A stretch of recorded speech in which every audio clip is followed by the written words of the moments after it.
Joining us in the studio this morning, Dr. Jonathan Tripp, who's just commenting about the music. This was one of my favorite cartoons when I was a kid.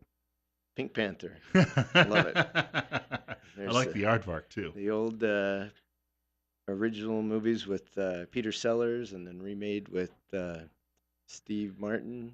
They My, needed some health care from time to time with all the pratfalls, for yeah. crying out loud. These guys Oh, were bruised and battered. I'm sure. And his sidekick Kato. That was awesome. We wanted to point out Better Health with Tripp Family Medicine on the air, 8:30 to 9 o'clock, here on News Radio 1310, KLIX, and newsradio1310.com. First of all, before we get into some real depth today on some medical topics, you wanted to mention an event you attended or were part of over the weekend. That's funny how you say real depth because this is all superficial. Yeah. Um, it's I attended an unusually good conference on what they call aesthetics, meaning all the superficial cosmetic kind of things, Botox and fillers and lasers and skin tightening and all kinds of things like that. And what was unusual about it is usually for the things that I've done in the past, most of the conferences are either for kind of beginners, which I'm definitely not, or for plastic surgeons that are doing facelifts and all kinds of serious surgical procedures, which I'm not. So it's a tough for one for me to find some advanced training, and this was especially good. It was in Nashville and by really the top people in the field of aesthetics, from cosmetic dermatologists and plastic surgeons.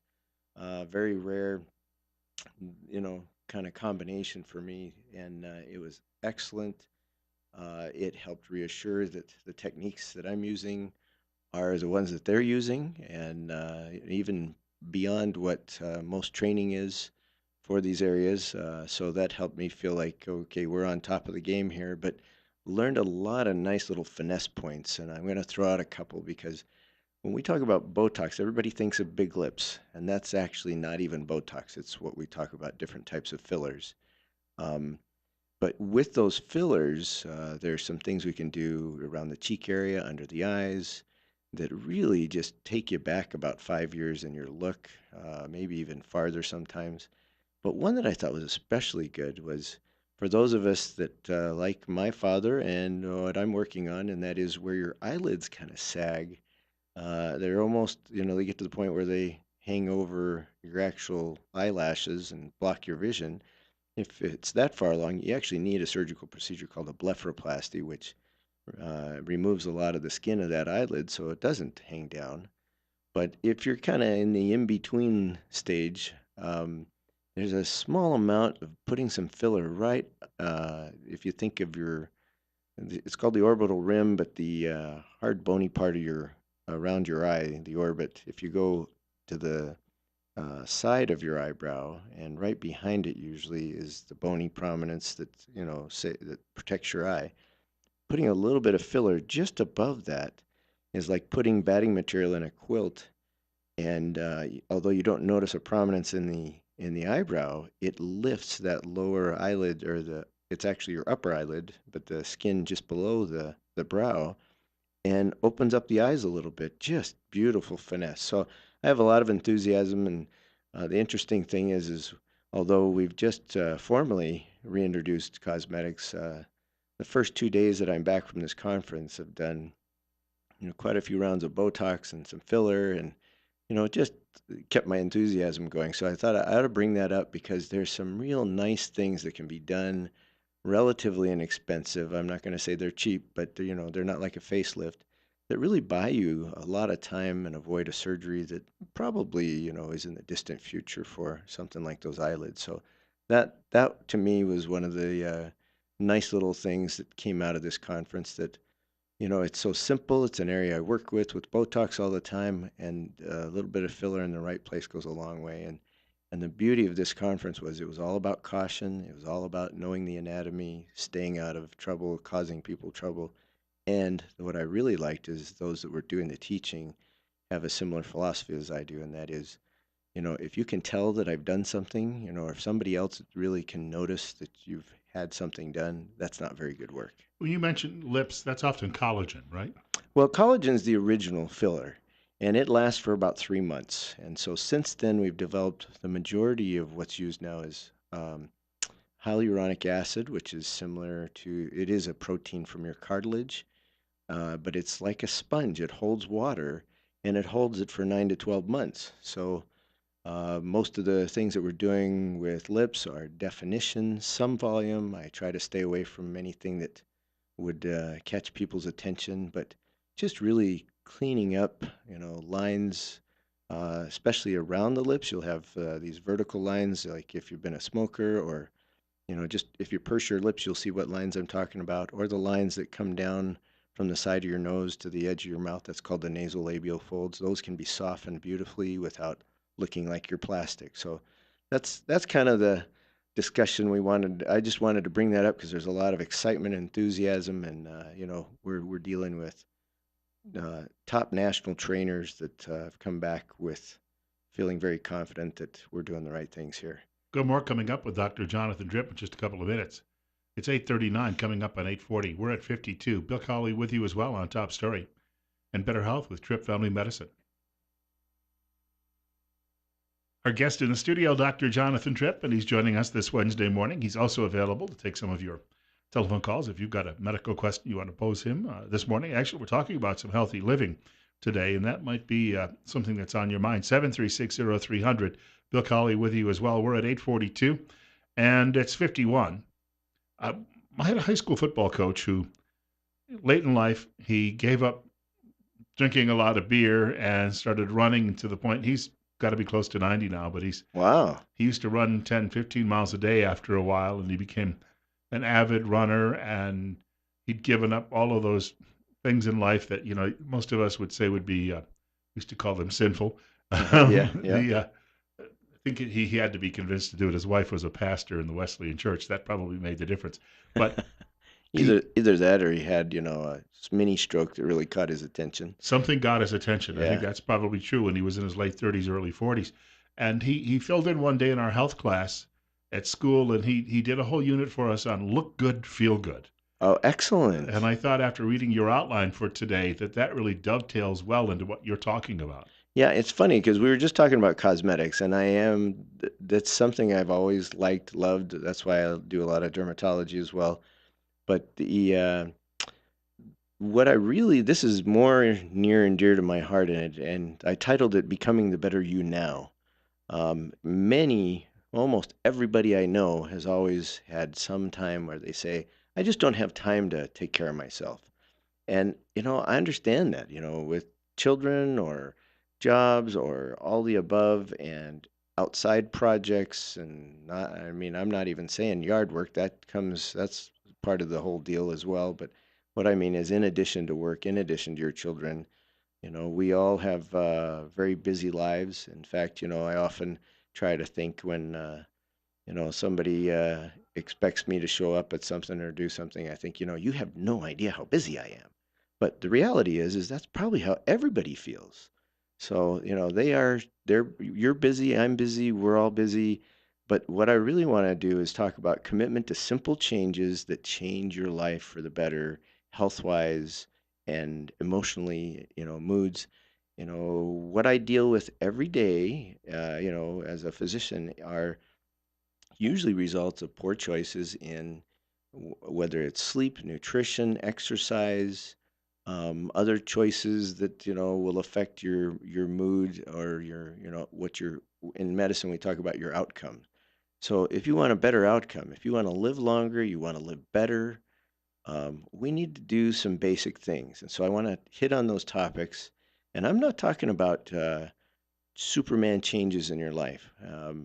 I'm fortunate enough that I've had a wife that kind of forced me into doing some serious exercise and training. And so this year has been one of my best where I've had, when we first moved to Twin Falls about 6, 7 years ago, I had some of my worst years of regarding my health because I was working 24-hour shifts at the ER at the Air Force and Mountain Home. And then I'd come home and try to run our own practice. And you want to talk about too busy and shortchanging yourself on sleep and nutrition. I was doing all the wrong things. The only thing I wasn't doing is, you know, drinking and smoking and illegal drugs. That probably would have put me in the grave. but I was doing all the wrong things. So I'm not preaching to from a position of I've never sinned. It really is how much better you feel if you do some simple things. So let me just kind of throw out these kind of three basics, or actually is four. And I can't tell you how important simple things are. Sleep, we'll talk about that. Nutrition, we'll talk about that. Exercise, and I'm not talking Superman stuff. And then last of all, which is kind of a surprise, but just like you brought up from, is that image. And it is looking better helps people feel better. We have studies that show that you dress up a little bit, you tend to act and feel better about yourself and what you're doing, and it shifts your mood. So, as much as I love the girl that I dated that lived in sweats, the truth is she was beautiful and I ended up marrying her. So that does work sometimes. But the reality is most of the time you get that girl out of sweats and dress her up a little bit and she just feels better. Why is that? Is it really, because we need makeup to feel better? No, but a little bit of dress up goes a long way. And I know I got plenty of relatives that say wearing their Wranglers and this and that is all they ever need to do. And the answer is, how many of those people wearing Wranglers are pressing those Wranglers? Yeah, that's dressing up. It's not a specific outfit or uniform I'm talking about. I'm just saying you're taking the time to look better, and as a result, you tend to feel better. So that's my take on it does make a difference on how you act and how you feel. I learned that in college and in business that if you dress the part, all of a sudden you act the part. So there's a phrase out there I really don't like quite how it's said, but it makes sense, and it's make it or fake it until you make it. In other words, you get used to that new persona, that new attitude, and all of a sudden it is you. So maybe you had to work at it or fake it a little bit, but it becomes you rather than you're no longer faking it. So that's about image. I had a friend in college, and he used to tell me, he said, the key to getting good grades, and he said that we were in a department where there was a lot of radio and television going on. And he said, the key, because it's all about presentation, he said, the key to getting good grades here is to dress nicely and sit in the front row. Interesting. And he ended up graduating with a 3.93, I believe, GPA, which is pretty good. And then, but he had the shirt with a little loop on the back of the collar and all of those things going on for him. And he wore dress shoes.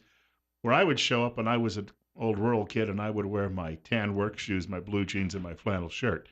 And he was trying to tell me politely, my grades were good too, but he was trying to tell me they'd be a little bit better if I would put on nicer clothes and sit in the front row like he did. Yeah, it's not going to take you from D's and F's to an A just because you changed your shirt.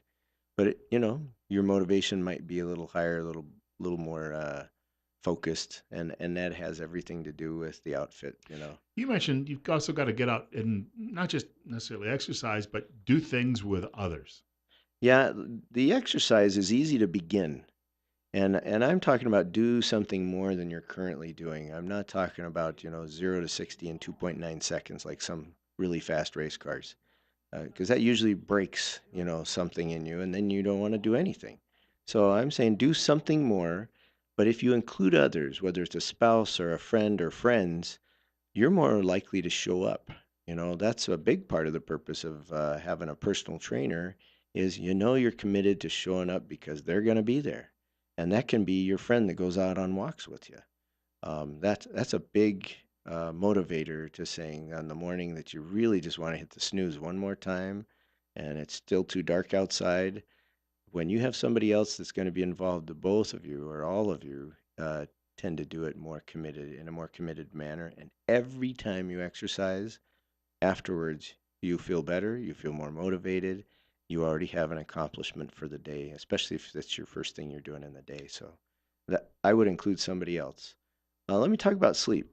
Sleep, I cannot tell you, influences everything. It influences, your mood. It influences your productivity. It influences even how your heart works. The uh, neurotransmitters in your body, ranging from cortisol to, epinephrine or adrenaline or things like that called norepinephrine. They are moderated, modulated based on how much and how good a sleep you have. So sleep is really important, and yet too much sleep will drag you down. So um, when you're combining reasonable sleep, meaning we usually say you're looking for about 7 to 8 hours. So if you're getting 6 to 8, anywhere in there, you're probably getting plenty of sleep. The question is, if you have other things that change that, like sleep apnea, or you're waking up many times during the night, that's not really good sleep. So, talk to me or come see us, and we'll get that figured out for you. But combining that with reasonable nutrition and some exercise, all of a sudden you can have a short night, 4 hours or 5 hours sleep, and you'll still be okay. Because then when you get 7 hours the next night, you'll feel like Superman the next day because you're consistently putting the things in your body and doing the things with your body that keep it going and improve it. I've been listening to the PAs in your office, and some of the advice they gave me was, you know, go to bed when you're sleepy. Yeah. Don't necessarily try to force the issue by getting into bed and thinking you're going to get sleepy. Go to bed when you're sleepy. So I did that good example last night. I did that. And it was not, it was maybe half an hour before I would normally be going to bed. Hmm. And then I found I got up this morning wide awake, but I was up half an hour normal than I normally am. Earlier, yeah. But it really wasn't much more than 8 hours that I was asleep. Right. No, and that's, once in a great while, especially if you give teenagers a chance, they can go 12 hours straight and they probably actually need it. But for the most of us, if we're sleeping more than 8 hours, it's usually because our bodies are being sluggish, lethargic. We're not using them, we're not feeding them the right way. Let me just briefly talk about nutrition. Um, I give a quick phrase in this outline. I say eating less and eating well. Eating less. I had a beautiful example of a gentleman we're working with. He's dropped 30 pounds in about 6 weeks. Now he's way overweight, but the things that he's done are not hard from a point of view of uh, having to count calories, which I like that idea. But he pretty much just said, I started pushing away the meal when I got about halfway through my plate, which is really hard for me because, if it's good food, it's right there. Mhm. But if you can push that away within about 10 minutes, your it's called satiety, or your feeling of being full kicks in, and you really don't want it. But if you eat it within those first, 10, 15 minutes, you can pile it in and then you know you had too much. Um, so he would push away the plate, and what he told me is he cut out most sugars. In other words, most carbohydrates. And our potato farmers will be mad at me, but he says, I cut it back to where I eat almost no potatoes. And he talked about how he'd had a couple rounds of mashed potatoes in the last 6 weeks. And I said, the whole deal is you can have them. You just can't have a full plate of them. So by cutting down on his total carb intake and cutting down on the total amount by half, he has dropped a lot of weight. And so, if you're 122 pounds, I'm not going to tell you you're going to lose 30 pounds in 6 weeks. But if you're 250 or you're 300, guess what? 30 pounds by just changing those simple things makes a big difference. But when I say eating well, I'm looking for things that are more are whole foods. They're not processed. They're not coming from packages. They're not. They don't have a lot of stuff added to them.